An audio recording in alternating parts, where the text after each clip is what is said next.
Salvation by kindness. Kanya-kanyang mga itinuturo at ibinebenta, itinitindang salvation ng iba't ibang mga grupo. Pero ano ang sabi talaga ng Panginoong Jesus? Marami siyang katuruan, hindi lang isa. The truth is not always just one point. Sometimes the truth is composed of 2 points. And to an amateur or to a newcomer or to a new student, those 2 points might even seem to be contradictory. But when the Bible says 2 points, you have to accept both. And when there are 3 points, you consider all of them. Matthew 25, 31 to 32. When the Son of Man comes in his glory, Jesus speaking here, with all his angels, he will sit on his royal throne. The people of all nations will be brought before him, and he will separate them, as shepherds separate their sheep from their goats. So ang tinutukoy dito ng Panginoong Jesus, he was talking about the royal throne where the judge sits.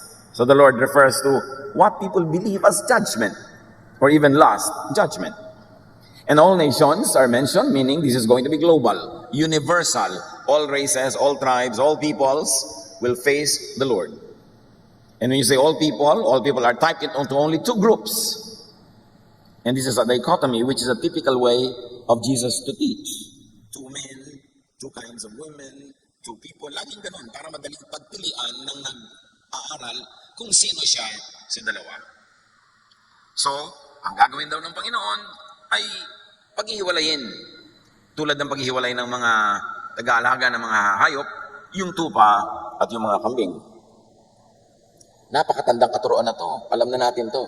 Kariling tayo sa Panginoon ng bago na mga pag-unawa. He will place the sheep on his right and the goats on his left. Now, hindi naman yung right side natin ay godly at yung left side ay evil. Ito ay illustration. Symbolism for favor, right. And the symbolism for disfavor, the left side. Hati, dalawa. Right, left. And we should note that the reference to sheep and goats stop there. Hindi natin mamasamain yung sheep na nakikita natin sa bukid at saka yung mga goats. Ito ay illustration.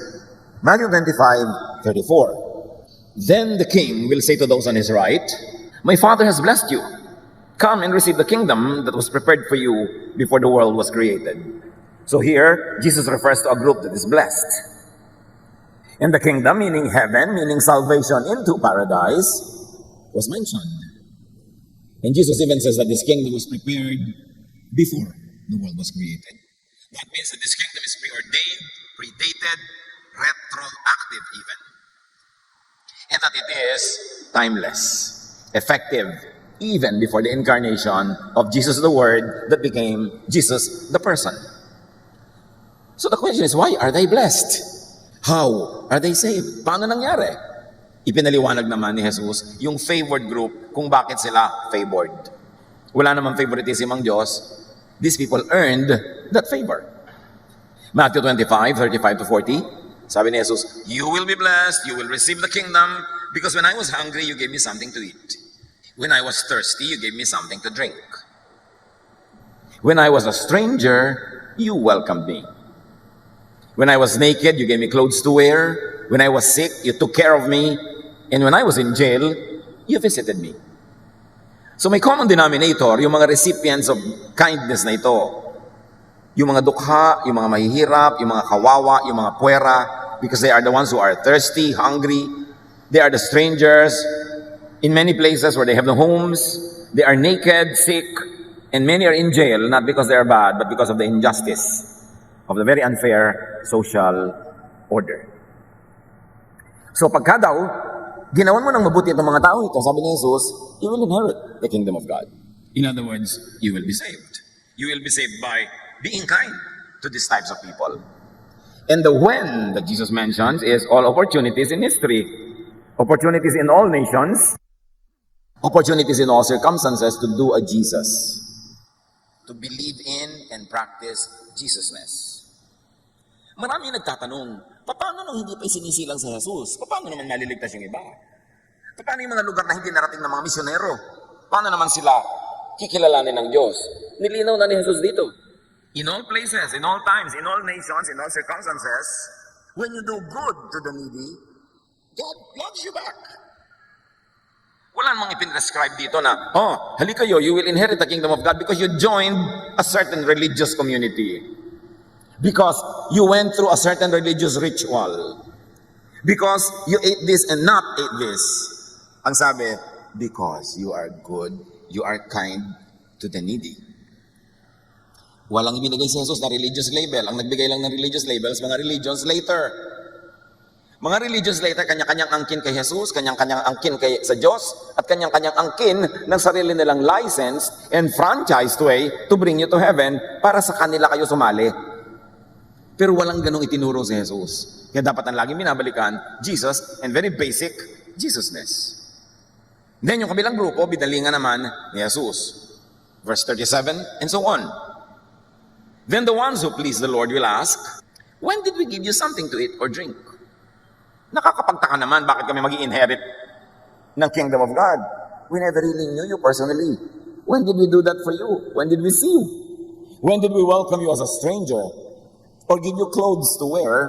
Or visit you while you were sick or in jail? We have no remembrance of anything like that. We never saw you. We never knew you were there. So those people who are going to receive that blessing were even clueless. They were unconscious. So when they were doing those good things, they were unaffected. They were very natural. And what they did was not under any religious identity. It was not in any religious context.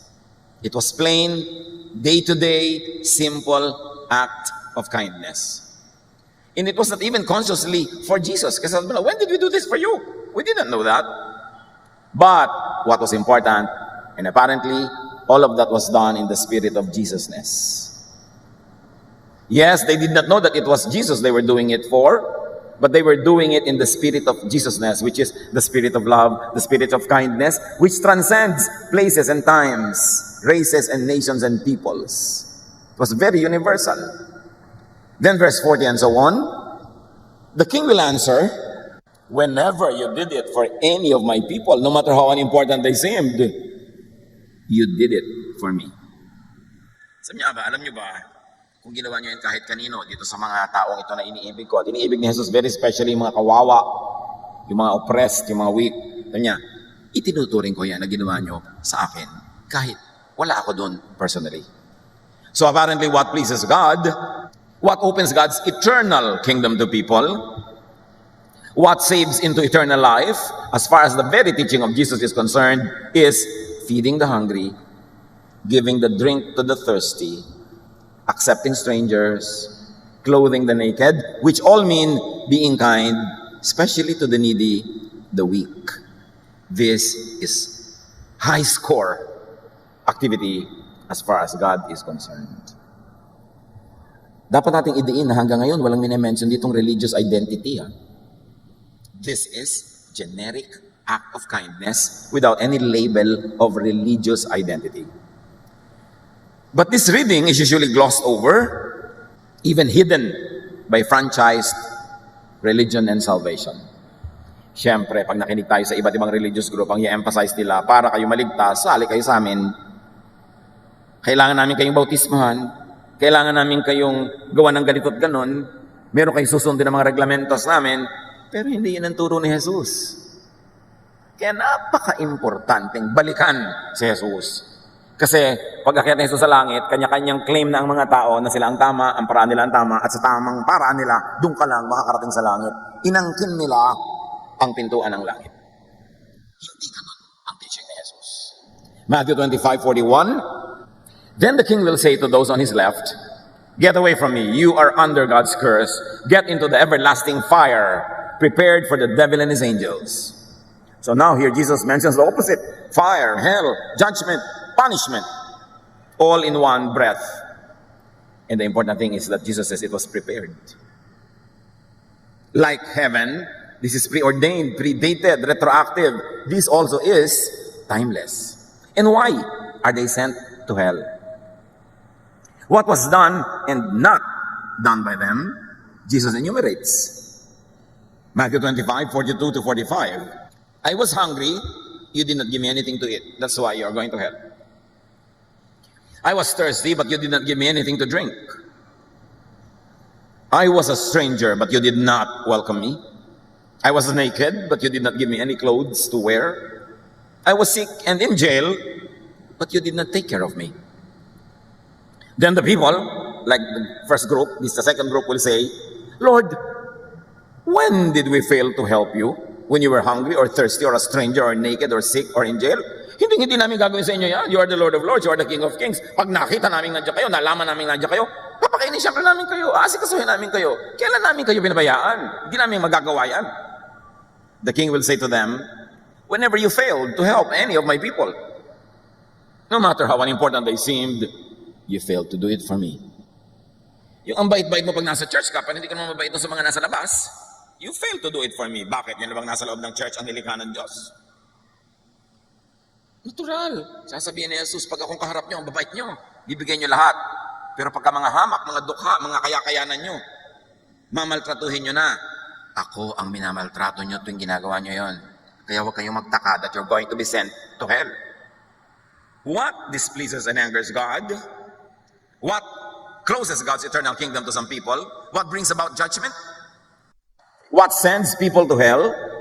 According to the very mouth of Jesus, not feeding the hungry, not giving drink to the thirsty, not accepting strangers, not clothing the naked. In other words, not being kind to the needy or the weak, not doing a Jesus when you should, not doing a Jesusness. It is really not joining any particular religion or sect. It is failing to be kind, to be good to the needy. So many people always ask, what is the true religion? The true religion of Jesus. Jesusness. That which teaches you to do a Jesus, to be kind, to be good. Yun ang true religion. No matter what claims people make, ang effect sa'yo ng true religion, ng true Jesusness is bumabait ka. Nagiging mahabagin, matulungin, mapagmahal sa kapwa, mapagkalinga. Yun ang tunay na effect ng true spirituality. Hindi yung religious pride na ikaw ang may alam ng lahat, kayo lang ang tama, mali ang lahat. No. Kitang-kita sa teaching ni Jesus. Madaling malaman if you are in a right religious community, if you are joining a right religious community, bumabait ka. Dapat yun ang hinahanap na fruit. Because Jesus says, you will know them by their fruit. Matthew 25:46, then Jesus said, those people will be punished forever. And punishment for kindness to others was prepared beforehand. It is timeless. It is not just an afterthought. Matthew 25:46, to go on, but the ones who please God will have eternal life. There's reward for kindness to others.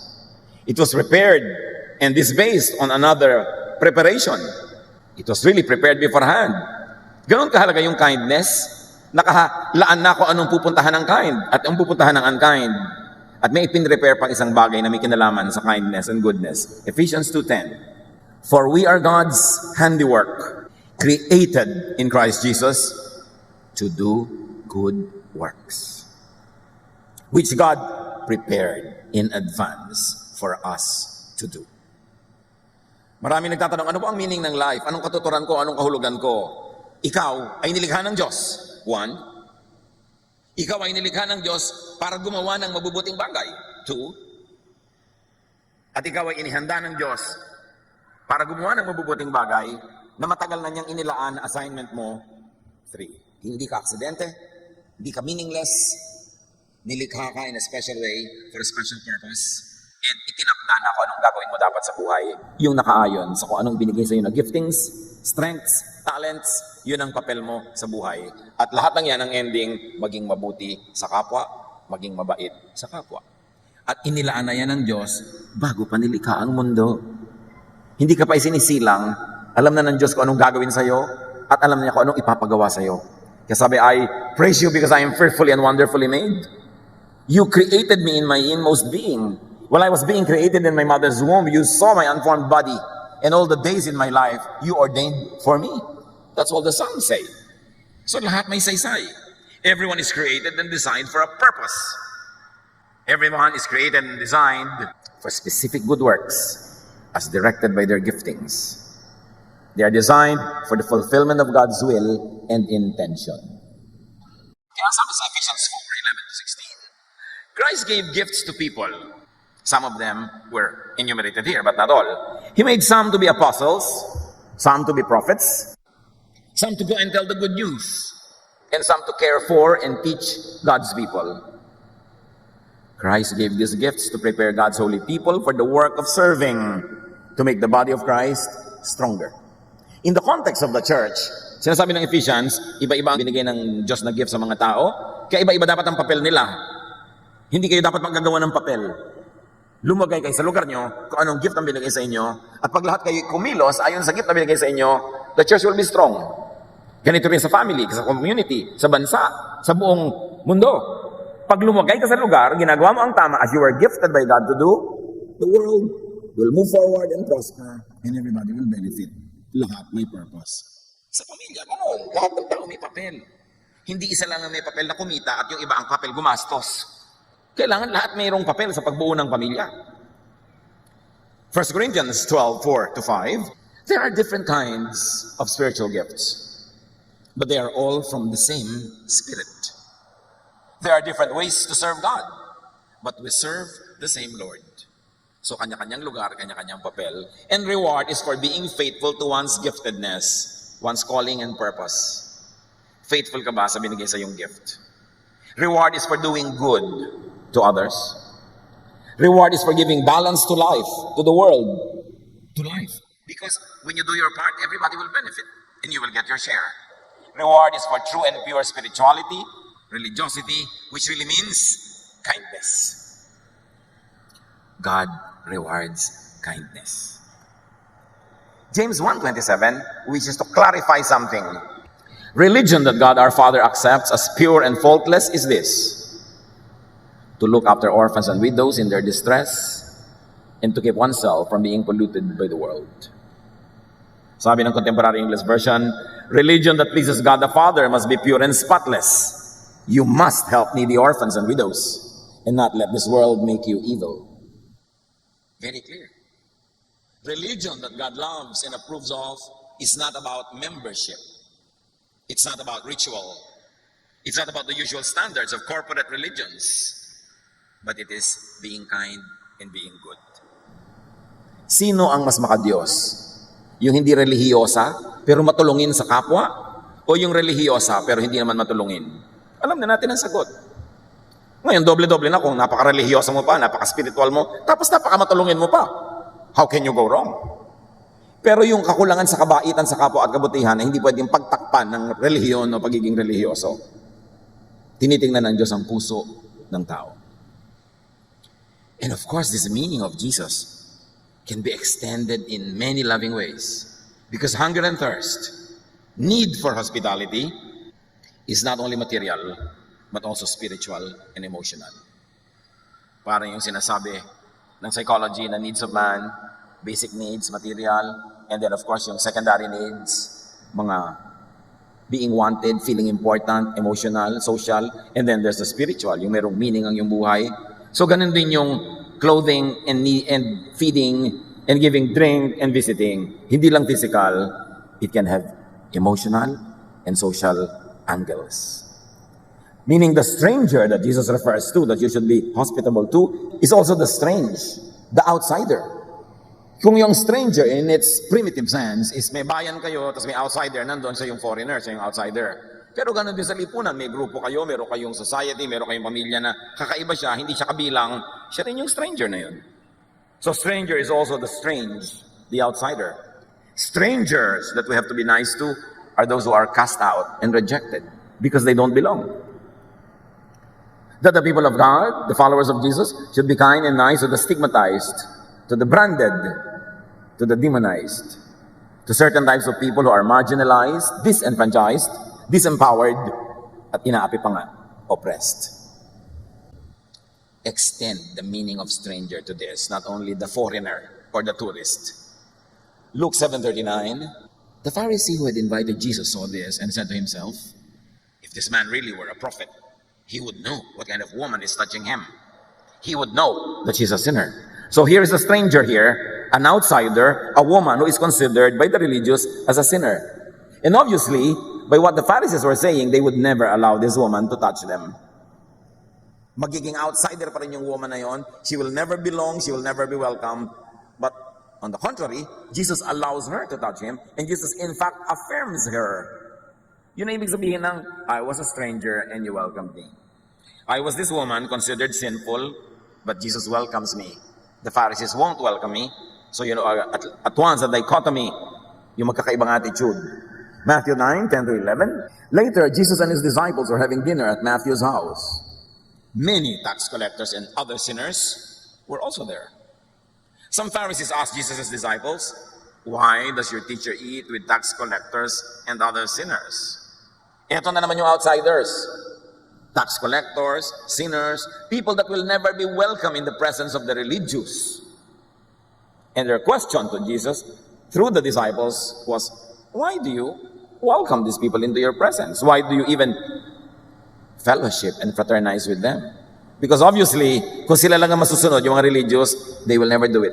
They will never welcome these people. These people will remain as outsiders. At sabi ni Jesus, I was a stranger and you took me in, therefore you inherit the kingdom of God. So alam natin sa turo ni Jesus kung sino ang welcome sa heaven. Yung mga suplado, mga suplada, mga masasalang religious people who will never welcome people they consider to be sinners, or those who will welcome them like Jesus does. Let us not be deceived. This is the very teaching of Jesus. And yet many people, because they think they're doing it in the name of God, they shun, they kick away, they exclude outsiders who are less holy than they think those people should be holy. Listen to the teaching of Jesus. In clothing the naked here, as Jesus says, I was naked, then you clothed me, means clothing people physically, yes. And that's what many charities do. But also clothing people spiritually, emotionally, socially. Many people are so downtrodden, so judged, so maligned, that they are naked, meaning they not only not have clothes, but they do not have dignity. They are not respected. They are looked down upon as if they were naked. And Jesus' says is to clothe the naked, not only with clothes, but spiritually with acceptance, with love, and with dignity. This is the kindness that Jesus expects from those who would like to be saved. Adam and Eve, when they committed the first sin, was clothed by God with skins of animals. And for them to be clothed with skins of animals, animals had to be killed. Which really means that God clothed Adam and Eve with blood to cover, to wash away their sin, which was perfected by Jesus when he shed his blood on the cross. So Jesus died to clothe the naked, to dignify those who are being oppressed because people consider them as sinful, to accept those that are being rejected by society, to give importance to people who are never given importance because they are considered to be sinful. This is what it means by Jesus. When people will be welcomed in the kingdom of God.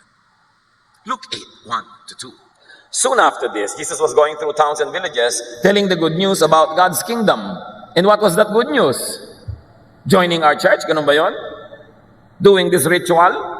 No. Clothing the naked with acceptance, love, and dignity welcomes you to the kingdom of God. Giving rest and peace to the religiously tired and oppressed welcomes you and opens the door to the kingdom of God. His 12 apostles were with him, and so were some women who had been healed of evil spirits and all sorts of diseases. And these all sorts of diseases could cover, they were healed from sin, from guilt, from condemnation, from labels and isolation and depression. They were made new. They were turned into new persons. They had a new life and new beginning. One of the women was Mary Magdalene, who once had 7 demons in her.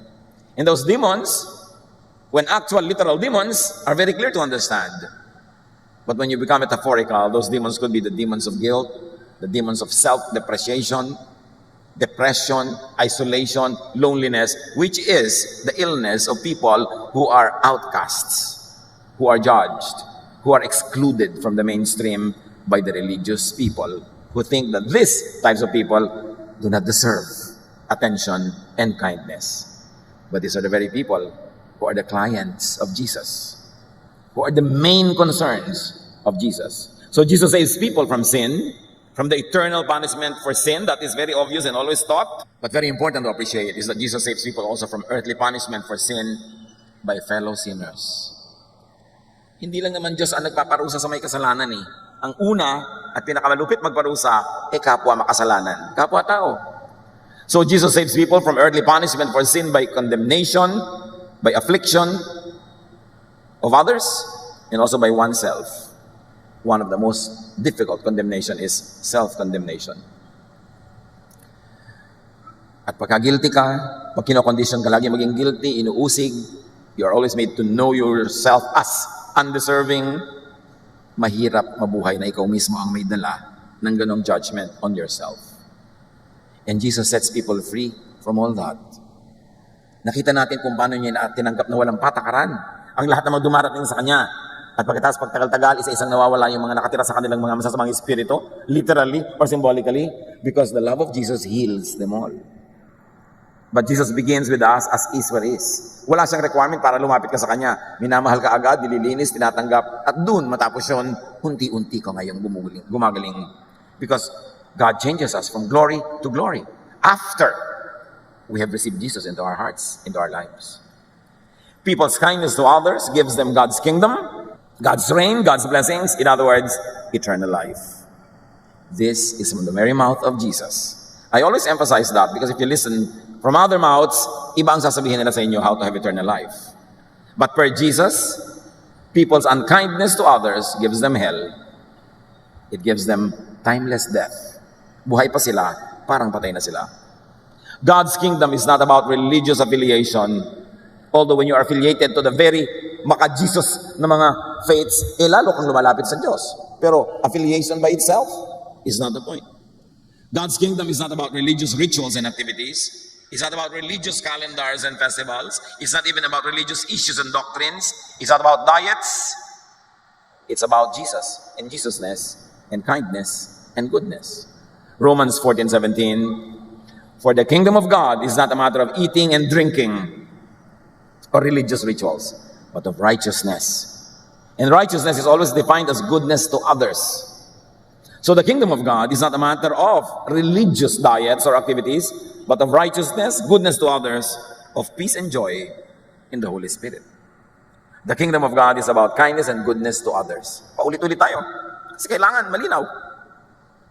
Paano po yung salvation by faith? Di ba saved by faith tayo? Bakit yung by kindness na? Di ba? Salvation by works na yan? Hindi yun magkalaban.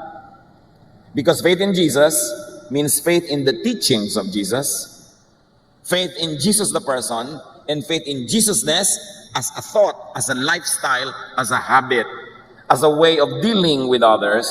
In other words, faith in Jesus means faith that leads to works, doing the works of Jesus. Hindi faith lang na wala ka namang works. Fake yun. James 2:17, faith by itself, if it is not accomplished by action, is dead. So hindi magkalaban yung saved by faith at saved by works. Because true faith has works. In the works of true faith is the work of Jesus. The work of Jesusness, the work of loving and caring for people. Kahit hindi pa naiimbento ang mga congregations ng unang panahon, kahit hindi sila nararating ng iba't ibang missionary, ang claim sila lang ang tama. When they have the Spirit of Jesus, meaning they do the work of Jesus, they love the way Jesus loves, God loves them back. In the kingdom of heaven is for them. Not branded, not franchised, but it's the universal Spirit of God, which is at work in all places, at all times, among all people. So never be bad and unkind and cruel to others and to yourself. In the name of God. Kabalintunaan yan. Yung in the name of religion, in the name of God, in the name of religious correctness, cruel ka na sa iba, ang Jesus na yan. So never be bad for religious reasons. Yung iba nga nakakalungkot kung kailan naging religyoso, doon naging malupit, doon naging mapagpuwera, doon naging judgmental, doon naging self-righteous, maligtad ang effect. Dapat bumabait. When choosing between destroying your soul and that of others by hurtfully insisting on religious correctness, which is the agenda of some people, When choosing between that and being kind, even and especially to the outcast, choose to be kind because that is the choice of Jesus. Then you are on the side of Jesus, not on the side of the Pharisees. Dapat malinaw kung nasa kang side. By being kind, you are and you will be right. But being unkind for the sake of correctness, you will surely be wrong. Jesus had several game-changing teachings on salvation as opposed to the teachings of the temple. Jesus had several game-changing teachings on the way to God and God's kingdom.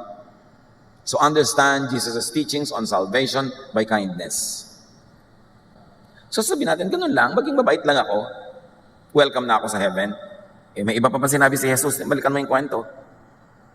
Sabi niya, I was hungry, you fed me, go to heaven. I was thirsty, you gave me drink, go to heaven. I was sick, you visited me, you took care of me, go to heaven. I was in jail, I was suffering because of injustice, you came and commiserated with me, you brought me food, you visited me, go to heaven. I was a stranger, puwera ako, hindi ako kasali, you welcomed me in, go to heaven. Ganun lang? Hindi ganun lang yon. Kasi lahat ng kulang doon, si Jesus ang gumawa.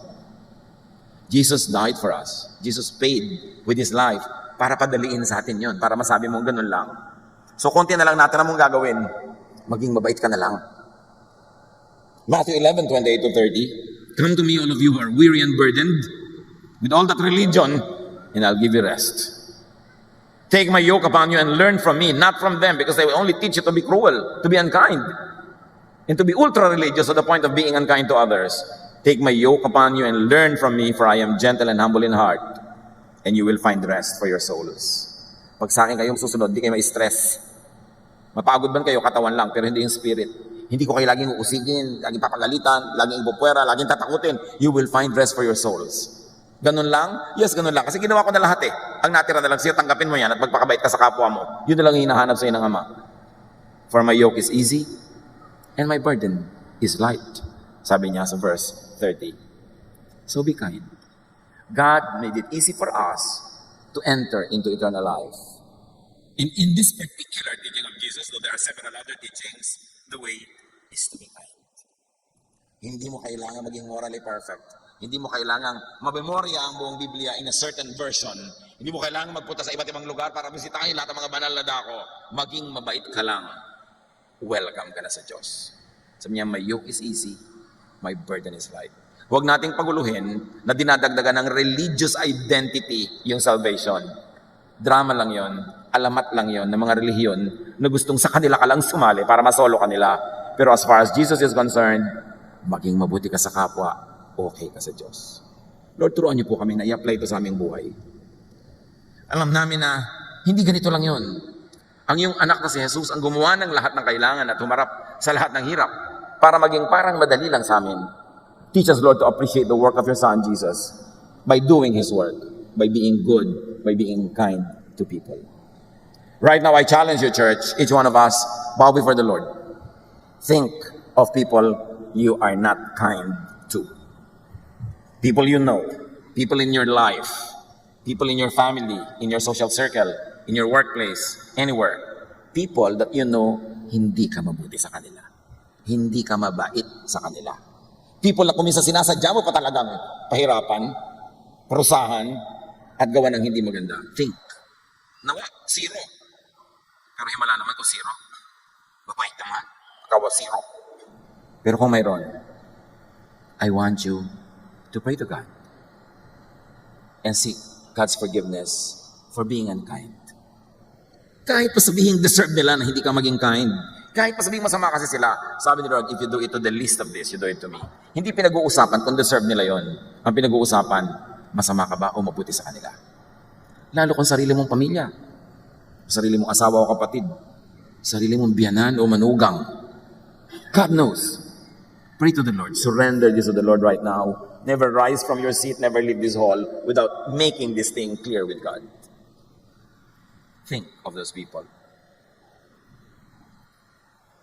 At sino man ngayon, ang dumating sa puntong, yes, Lord, I realize na ayaw nyo ng ganitong behavior. Ayaw nyo na unkind ako kahit kanino man. I am sorry, and I want you to restore me. And we are going to pray for God's blessing to you. That you will be able to, now, from now on, be kind and be good. Lord, may you work in the hearts of your people. May we not harden our hearts as in the rebellion when you speak to us. Aminin namin ang aming mga pagkukulang, lalong-lalo yung mga unkindnesses, ungoodness namin to others. Stand up to the Lord and say, Lord, I'm sorry. This is not pleasing to you. I'm going to stop being unkind and I will start being kind because this pleases you. May you bless each one. May you bless, restore. And Lord, I ask that you even give them extra spiritual blessing that will enable them to be dramatically, beautifully kind instead of unkind. Father, we thank you for hearing our prayer. Continue, everybody, to be with the Lord in silence. You are kind, you are good to so many people, but they are not good to you in return. Don't regret it. Don't regret being kind. Huwag yung pagsisihan ng paggawa nyo ng mabuti kanino man. Ang ginagawang mabuti na itinatin yung laging may bunga. It doesn't always immediately show. Pero laging may bunga. What you plant, you harvest. Kung meron sa ating mga natatempt na magsisi dahil gumawa ng mabuti tapos hindi naman ginawa ng mabuti in return, huwag kayong magsisi. Continue to do good. Because when you do good, you're on the side of Jesus. And God knows. And God knows when to give you a good harvest for the good that you plant. Father, your people are assembled before your presence. Our prayer is that you will make us understand more deeply the meaning of your love. And it will translate into loving actions in our lives. Turuan niyo po kami, Lord, na maging mabuti, mabait. At kung mabuti at mabait na, maging mas mabuti at mas mabait pa sa kapwa. This is the true measure of spirituality. Pagbulay-bulayan natin mga kapatid ang iba pa mga practical application sa buhay natin. Ang katotohanan ang itinuro ni Jesus that when you are good to the needy, you receive God's favor. Lord, continue to reveal yourself as your people bow before you in silence.